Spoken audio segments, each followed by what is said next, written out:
Hello सभी को नमस्कार। स्वागत है आप सभी का। आज हम बात करने वाले हैं जो आपकी DSSB के अंदर जो आपकी TGT की वैकेंसीज हैं, ठीक है ना। किसके बारे में बात करते हैं? जो DSSB के अंदर जो TGT की आपकी वैकेंसीज आई हुई हैं उसके अंदर आपका जो सिलेबस है वो क्या होगा।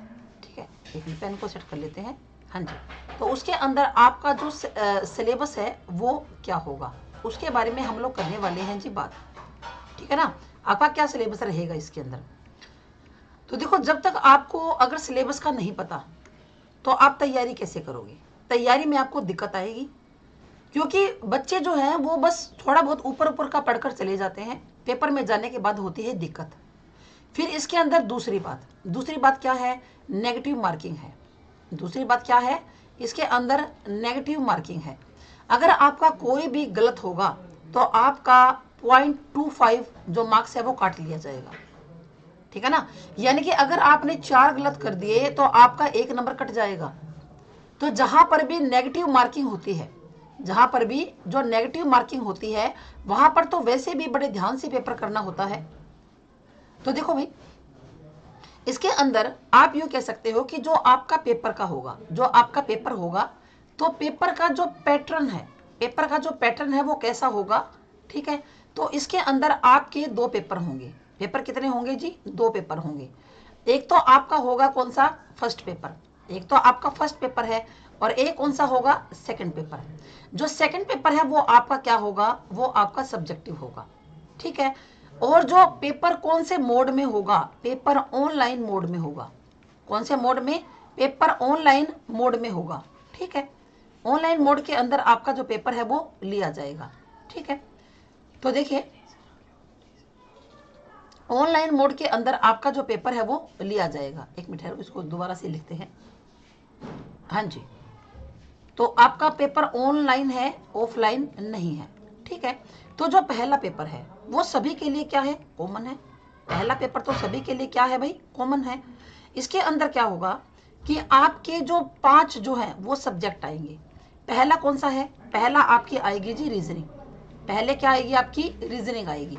ठीक है, तो रीजनिंग के बाद रीजनिंग कितने नंबर की आएगी? 20 नंबर की। उसके बाद दूसरे नंबर पर क्या आएगा? General awareness. दूसरे नंबर पर क्या आएगी? जनरल अवेयरनेस आएगी। जनरल अवेयरनेस, ठीक है, अवेयरनेस। और तीसरे नंबर पर कौन सा सब्जेक्ट होगा? आपके मैथ का होगा। कितना होगा? मैथ का। तो ये भी आपका 20 मार्क्स का है और ये भी आपका कितना है? 20 मार्क्स का सब्जेक्ट है। उसके बाद क्या आएगी? आपकी इंग्लिश आएगी। फिर क्या आएगी? आपकी पेपर में इंग्लिश आएगी। और इंग्लिश के बाद क्या आएगी? हिंदी आएगी। इंग्लिश के बाद क्या आएगी भाई? हिंदी आएगी। ठीक है, और ये सभी के जो है वो 20-20 नंबर का होगा भाई। कितने नंबर का होगा? 20-20 नंबर का होगा। अब एक बात और भी है यहाँ पर, और शायद आप सबको पता भी हो, कि पहले आपका जैसे ही पेपर खुलेगा आपका जो कंप्यूटर के ऊपर, क्योंकि OBT पेपर है, ठीक है, तो पहले रीजनिंग खुलेगी। अगर आप ये सोचो कि मैं पहले हिंदी को निपटा लूँ, तो ऐसा नहीं होगा। पहले रीजनिंग खुलेगी। जब आपका रीजनिंग कंप्लीट हो जाएगा, आप इसको सबमिट कर दोगे, उसके बाद आपकी जनरल अवेयरनेस का जो फोल्डर है वो खुलेगा। उसके बाद मैथ का, फिर इंग्लिश का, और उसके बाद हिंदी का खुलेगा। ठीक है, फिर जो सेकंड पेपर होगा, जो आपका सेकंड पेपर होगा वो होगा जी सब्जेक्टिव। सब्जेक्टिव कैसे होगा? इसके अंदर भी आपके यूं मान लो कि 2 पार्ट है। इसके अंदर भी आपके कितने होंगे? 2 पार्ट होंगे। पहला पार्ट क्या होगा? पहला पार्ट होगा हिंदी पैडागोजी। पहला पार्ट क्या होगा भाई? हिंदी पैडागोजी का होगा। आपसे हिंदी पैडागोजी के जो क्वेश्चन है वो पूछे जाएंगे। ठीक है, उसके बाद जो इसका सेकंड पार्ट होगा, इसका क्या होगा? Second part. उसके अंदर आपको आपका जो सब्जेक्ट है, विषय है, यानी कि जैसे लिटरेचर है, तो वो आपको पूछ लिया जाएगा। ठीक है, तो ये जो सेकंड जो पार्ट है, विषय है, इसके अंदर क्या क्या आएगा? तो पहली तो बात करते हैं जी हम लोग गद्य की। पहले किसकी बात करते हैं? गद्य की बात करते हैं। तो इसके अंदर आपका गद्य साहित्य पूछा जाएगा। क्या पूछा जाएगा? आपका गद्य साहित्य पूछा जाएगा। ठीक है, तो और ये भी पूछा जाएगा कि हिंदी गद्य का उद्भव कब हुआ? हिंदी गद्य का उद्भव कब हुआ? व इसका विकास कब हुआ? हिंदी गद्य का उद्भव और विकास ये आपसे पूछा जाएगा। ठीक है, फिर आपके जो गद्य साहित्य की विशेषताएं हैं, और क्या पूछा जाएगा? आपकी जो गद्य साहित्य की जो विशेषताएं हैं वो भी आपसे पूछ ली जाएगी। ठीक है, आप कहोगे मैडम कौन सा गद्य है, किस प्रकार का गद्य है। देखो, एक तो क्या यात्रा वृत्तांत, एक तो क्या है यात्रा वृत्तांत है, ठीक है। और कौन सा है जी, उपन्यास। और कौन सा है, उपन्यास। उसके बाद कहानी, फिर नाटक, ठीक है, फिर एकांकी, बहुत सी है गद्य की विधाएं। उसके बाद क्या है, निबंध है। उसके बाद क्या है, निबंध है। और क्या है जी, संस्मरण है। और क्या है, संस्मरण है। और क्या होगा जी, रेखा चित्र होगा, ठीक है ना। और क्या होगा, रेखा चित्र होगा। तो ये जो है ये सारा का सारा मामला आपसे पूछा जाएगा, ठीक है ना। भी यात्रा वृत्तांत जो है, जैसे राहुल सांकृत्यायन का पूछ लिया, किसी और का पूछ लिया, ये उपन्यास किसने लिखा, ये कहानी किसकी है, नाटक, एकांकी, निबंध, संस्मरण, रेखा चित्र, ये सारा का सारा जो मामला है वो आपको एग्जाम के अंदर पूछा जाएगा, ठीक है। एक तो ये हो गया गद्य के अंदर। तो उसके बाद देखो अगला क्या है हमारा, अगला है जी हमारा पद्य। अगला जो है हमारा, एक मिनट, हाँ जी, अगला है हमारा काव्य का भाग। अगला जो काव्य है, काव्य के भाग के अंदर आपसे क्या पूछा जाएगा। एक तो ये पूछा जाएगा कि हिंदी काव्य का विकास कैसे हुआ। क्या पूछा जाएगा, जो हिंदी काव्य है, हिंदी काव्य का विकास कैसे हुआ, ये बात आपसे पूछ ली जाएगी, ठीक है। हिंदी काव्य का विकास कैसे हुआ और हिंदी काव्य का विकास किसने किया, ठीक है। उसके बाद आपको आदिकाल से, उसके बाद क्या है, आदिकाल से संबंधित जो प्रश्न है वो आपसे पूछे जाएंगे। आदिकाल के अंदर सिद्ध, नाथ, जैन, रास, रसो, सारा कुछ पूछा जाएगा, ठीक है। फिर आपसे पूछा जाएगा भक्ति काल के बारे में। जो भक्ति काल के अंदर जो दो धाराएं चली थी, सगुण और निर्गुण, उन दोनों के बारे में पूछा जाएगा। कौन कौन सी धाराएं थी, एक तो थी निर्गुण काव्य धारा, एक तो कौन सी थी, निर्गुण काव्य धारा, और एक थी सगुण काव्य धारा। इन दोनों के बारे में आपसे क्वेश्चन पूछा जाएगा, ठीक है। राम भक्ति काव्य, कृष्ण भक्ति काव्य, जायसी, कबीर, सबके बारे में आपको पढ़ना पड़ेगा। उसके बाद है जी हमारा रीतिकाल। उसके बाद क्या है, रीतिकाल। रीतिकाल के अंदर जो भी धाराएं चली थी, ठीक है, कौन कौन सी, रीतिबद्ध, रीति सिद्ध और रीति मुक्त। कौन सी, एक तो रीतिबद्ध चली थी, उसके बाद कौन सी थी, रीति सिद्ध थी, उसके बाद कौन सी थी, रीति सिद्ध थी, और फिर कौन सी थी, रीति मुक्त। तो आपसे इन धाराओं के, तीनों धाराओं के कवियों के बारे में पूछा जाएगा, ठीक है। रीतिकाल के बाद नेक्स्ट हमारा क्या है, अगला हमारा है जी आधुनिक काल। इसके बाद क्या है हमारा, आधुनिक काल। आधुनिक काल, आधुनिक काल तो अपने आप में बहुत बड़ा है वैसे भी, ठीक है ना। तो आधुनिक काल के अंदर तो बहुत सारे युग हुए, बहुत सारे इसके पार्ट थे। एक तो कौन सा था, भारतेंदु युग। एक तो कौन सा था जी, भारतेंदु युग था। भारतेंदु युग के बाद कौन सा आया, द्विवेदी युग आया। फिर कौन सा आया जी, द्विवेदी युग आया। उसके बाद कौन सा आया, छायावाद आया, ठीक है। छायावाद के बाद क्या आया, छायावाद के बाद क्या था, इसके बाद था जी प्रयोगवाद। छायावाद के बाद क्या था, प्रयोगवाद था। और उसके बाद क्या है, प्रगतिवाद। उसके बाद क्या है आपका, प्रगतिवाद, ठीक है। और प्रगतिवाद के बाद, प्रगतिवाद के बाद क्या हुआ, नई कविता आई। कौन सी आई, नई कविता आई। और नई कविता के बाद क्या, समकालीन कविता। उसके बाद क्या है, समकालीन कविता और साठोत्तरी कविता। इन सब के बारे में आपको पढ़ना पड़ेगा। देखो कितना ज़्यादा मामला है पढ़ने का, कोई छोटा मोटा नहीं है कि आपको थोड़ा बहुत पढ़ने से ही आपकी जो है नैया पार हो जाएगी। तो नैया इतनी आसानी से पार नहीं होने वाली भैया, इसके लिए आपको मेहनत करनी पड़ेगी। मेहनत मांगता है, ठीक है ना। कोई भी पेपर हो क्या करता है, मेहनत मांगता है। उसके बाद देखो नेक्स्ट है हमारा, उसके बाद अगर हम बात करें कि अगले पोर्शन में क्या होगा, अगले पोर्शन में होगा हिंदी व्याकरण के बारे में पूछा जाएगा। अगले पोर्शन में किसके बारे में, हिंदी व्याकरण के बारे में पूछा जाएगा। और ये कहा पूछा जाएगा कि संविधान के अंदर, जो हमारा संविधान है उसके अंदर संविधान में हिंदी की क्या स्थिति है। संविधान में हिंदी की स्थिति के बारे में आपसे पूछा जाएगा कि ये राजभाषा कब बनाया गया, राज्य भाषा कौन सी होती है, राष्ट्रभाषा कौन सी होती है। उसके बाद मानक हिंदी के बारे में पूछ लेगा, ठीक है। तो संविधान में हिंदी की स्थिति के बारे में पूछेगा, ठीक है। उसके बाद हिंदी जो विषय है आपका, जो हिंदी विषय है इसका उद्भव, हिंदी विषय का जो है, या आप यूं कह सकते हो जो हिंदी भाषा है इसका उद्भव कब हुआ और इसका विकास कब हुआ।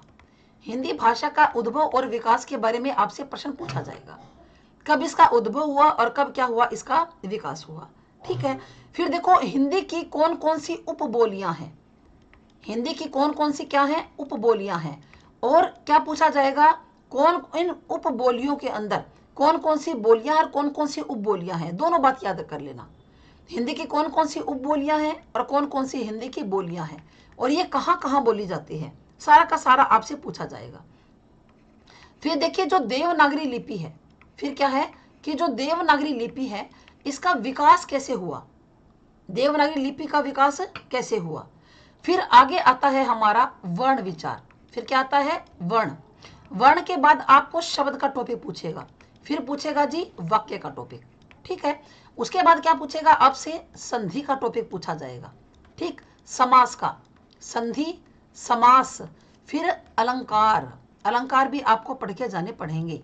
ठीक है, उपसर्ग से भी प्रश्न आएगा, ठीक है ना, उपसर्ग से, और वह प्रत्यय से भी प्रश्न पूछा जाएगा, उपसर्ग से भी पूछा जाएगा और प्रत्यय से भी प्रश्न पूछा जाएगा।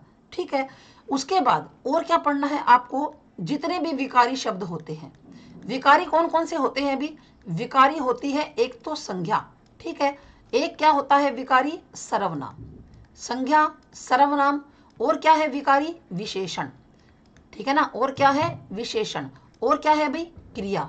आपको इन चारों के बारे में पढ़ना है, संज्ञा, सर्वनाम, विशेषण और क्रिया। ठीक है, फिर जो अविकारी शब्द होते हैं, जो अविकारी शब्द होते हैं जैसे क्रिया विशेषण है, अविकारी शब्द कौन से हो गए, जैसे कि क्रिया विशेषण हो गया, ये आपको पढ़ना पड़ेगा। फिर उसके बाद संबंध बोधक जो होते हैं अव्यय, वो पढ़ने पड़ेंगे। क्या पढ़ने पड़ेंगे, संबंध बोधक अव्यय भी आपको पढ़ने पड़ेंगे। और क्या पढ़ना पड़ेगा आपको, समुच्चय बोधक, और क्या पढ़ना पड़ेगा भाई, समुच्चय बोधक, ये भी आपको पढ़ना पड़ेगा इसके अंदर। फिर और क्या है, विस्मयादि बोधक, और क्या है विस्मयादि बोधक, और क्या है भाई निपात। ये हमारे सारे के सारे क्या है, अविकारी है, ये सब आपको पढ़ने पड़ेंगे। ठीक है, फिर और इसके अंदर क्या रह गया हमारा, और क्या रह गया, और इसमें रह गया, एक तो आएगा आपके पेपर में अपठित, या तो गद्यांश आ सकता है अपठित, या क्या आ सकता है, पद्यांश आ सकता है, गद्यांश या पद्यांश, इन दोनों में से एक पूछेगा भी। ठीक है, फिर वोकैब तो आपको पढ़ना ही है। वोकैब के अंदर क्या आता है, एक तो आते हैं जी मुहावरे, एक तो क्या आते हैं, मुहावरे आते हैं, और मुहावरों के साथ साथ क्या आती है, लोकोक्ति, मुहावरों के साथ साथ क्या आती है, लोकोक्ति, मुहावरे और लोकोक्ति पढ़ने पड़ेंगे। फिर है जी पर्यायवाची, ये आपको अच्छी तरह से तैयार करने हैं। ठीक है, पर्यायवाची के बाद कौन से आ गए जी, विलोम आ गए।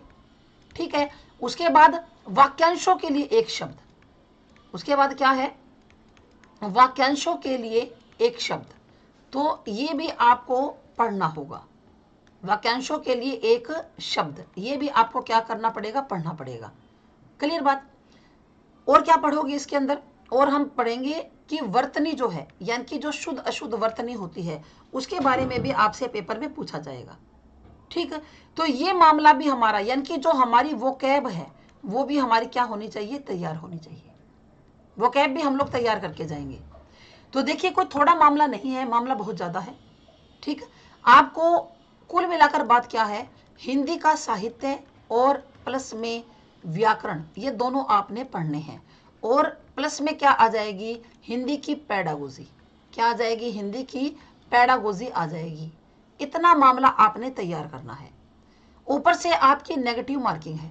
ठीक है, कैसे पढ़ोगे, तो आप साहित्य को तैयार करो, व्याकरण को तैयार करो, हिंदी पैडागोजी को तैयार करो, है ना, हिंदी क्या पैडागोजी को तैयार करो। इसके साथ साथ आपने क्या करना है कि जो आपके DSSB के, जो TGT के जो प्रीवियस ईयर क्वेश्चन है, यानी कि जो PYQs है, वो आपको सारे के सारे लगाने पड़ेंगे अगर आप कामयाब होना चाहते हो। तो आप कहोगे मैडम ये कहाँ से लेकर आए, आप DSSB की वेबसाइट पर जाएं, ठीक है ना, DSSB की वेबसाइट पर आप जाएं, और वहां पर आपको ढेरों पेपर मिल जाएंगे। वहां पर जब आप जाओगे ना तो आपको ढेरों पेपर मिल जाएंगे। ऐसी कोई बात नहीं है कि भाई आपको इधर उधर से ढूंढना पड़ेगा, मामला सारा ये इकट्ठे करने पड़ेंगे। जब आप इसकी वेबसाइट पर जाओगे तो आपको ढेरों पेपर मिलेंगे, वहां से आप तैयारी कीजिए, PYQs लगाकर देखिए, फिर साहित्य पर पकड़ बनाएं, व्याकरण पर अपनी पकड़ बनाएं, और हिंदी पेडागोजी वो भी आपको पढ़नी पड़ेगी। तब जाकर आपका ये जो पेपर का जो 100 नंबर का मामला है वो क्लियर होगा। क्यों? क्योंकि देखो 100 नंबर का तो आएगा जी कॉमन पेपर, और 100 नंबर का आएगा सब्जेक्टिव। तो टोटल जो पेपर है वो आपका 200 मार्क्स का होगा। टोटल कितने नंबर का होगा आपका? 200 नंबर का आपका पेपर होगा। तो अभी से जुट जाएं तैयारी के अंदर, कोई भी तैयारी के अंदर ढील ना बरतें, क्योंकि आपको पढ़ना बहुत ज़्यादा है। आपको कॉमन पेपर भी तैयार करना है और आपको अपना सब्जेक्ट भी तैयार करना है, तब जाकर आपकी DSSB के अंदर बात बनेगी। सैलरी बहुत अच्छी होती है इनकी, अच्छी खासी सैलरी होती है, अच्छी पोस्ट है, और अगर तैयारी करोगे तो फिर आपको ये पोस्ट मिल भी जाएगी। ठीक है, तो थैंक यू आप सभी का, धन्यवाद सभी बच्चों का। ठीक है, जय हिंद, जय भारत।